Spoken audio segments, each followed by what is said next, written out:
ہم دیکھ رہے ہیں کہ جب سے مرکزی حکومت فرقہ پرستوں کے اندر ہاتھ میں آئی ہے، جا بجا RSS کی پریڈ ہو رہی ہے۔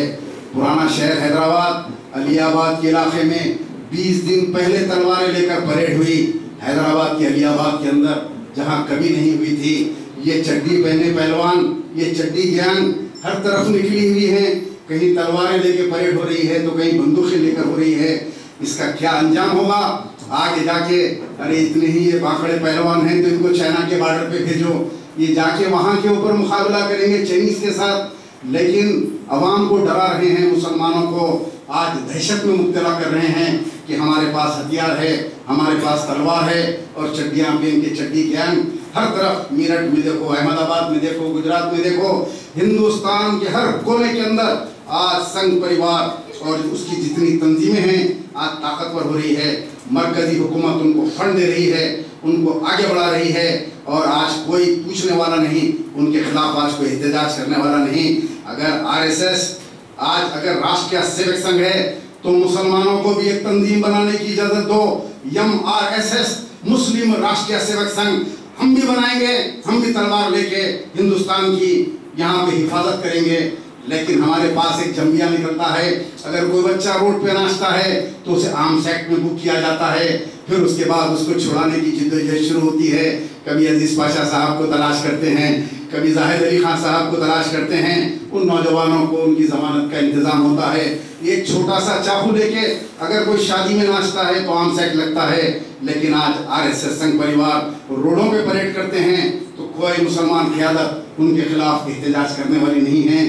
بہرحال ہم حق کے لیے برابر ہر چورستے کے اوپر کھڑے کے تقریر کریں گے، جو بھی معاملات یہاں پہ وقف کے لیے ہوں گے ہم برابر کھڑے کے بولیں گے، اور اللہ کا کرم ہے جناب زاہد علی خان صاحب ایڈیٹر ان چیف روزنامہ سیاست جو ہمیشہ ہماری سرپرستی کرتے ہیں، اللہ تبارک و تعالیٰ ان کو صحت و عافیت سے رکھے اور ان کی سرپرستی کو ہمارے لیے ہمیشہ باقی و قائم رکھے۔ وآخر دعوانا ان الحمد للہ رب العالمین۔